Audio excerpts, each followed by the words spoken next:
आज पाकिस्तान और आतंक के आकाओं को भी पता चला है कि भारत की असली ताकत क्या है। ऑपरेशन सिंदूर में पूरी दुनिया ने देखा है, आज अगर कोई भारत पर आंख उठाता है तो भारत घर में घुसकर मारता है।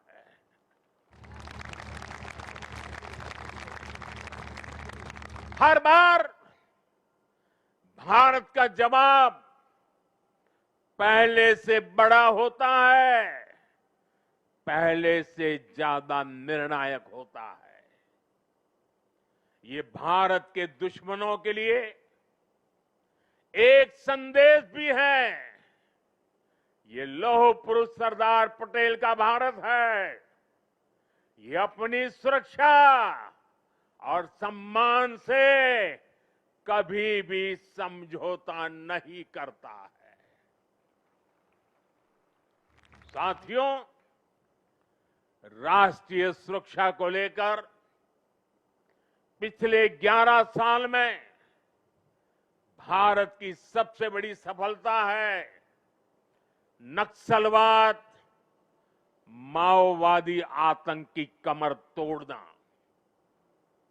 2014 से पहले हमारे देश में हालत ऐसी थी कि देश के भीतर, देश के बीचों बीच नक्सली माओवादी अपनी हुकूमत चलाते थे। नक्सली क्षेत्रों में देश का संविधान नहीं चलता था। पुलिस प्रशासन वहां काम नहीं कर पाता था। नक्सली खुलेआम नए नए फरमान जारी करते थे, सड़कें नहीं बनने देते थे, स्कूल, कॉलेज और हॉस्पिटल को बम से उड़ा दिया जाता था और शासन प्रशासन उनके आगे लाचार नजर आता था। साथियों, 2014 के बाद हमारी सरकार ने नक्सलवाद, माओवादी आतंक पर प्रचंड प्रहार किया। हमने शहरों में बैठे अर्बन नक्सलियों के समर्थकों, अर्बन नक्सलियों को भी किनारे लगाया। हमने वैचारिक लड़ाई भी जीती और नक्सलियों के गढ़ में जाकर उनसे मोर्चा लिया। इसका परिणाम आज देश के सामने है। 2014 के पहले देश के करीब 125 जिले माओवादी आतंक की चपेट में थे। आज ये संख्या केवल 11 बची है और उसमें भी सिर्फ 3 जिलों में ही नक्सलवाद अभी भी कुछ गंभीर रूप से हावी है। और आज मैं सरदार पटेल के सानिध्य में एकता नगर की इस धरती से पूरे देश को भरोसा दिलाता हूं, जब तक देश नक्सलवाद, माओवाद, उस आतंक से पूरी तरह मुक्त नहीं हो जाता, हम रुकने वाले नहीं हैं, चैन से बैठने वाले नहीं हैं। साथियों, आज देश की एकता और आंतरिक सुरक्षा को बहुत बड़ा खतरा घुसपैठियों से भी है। देश के भीतर दशकों से विदेशी घुसपैठिए आते रहे, वो देशवासियों के संसाधनों पर कब्जा करते रहे, डेमोग्राफी का संतुलन बिगाड़ते रहे, देश की एकता दांव पर लगाते रहे। लेकिन पुरानी सरकारें इतनी बड़ी समस्या पर आंख मूंदे रही। वोट बैंक की राजनीति के लिए राष्ट्र की सुरक्षा को जानबूझकर खतरे में डाला गया।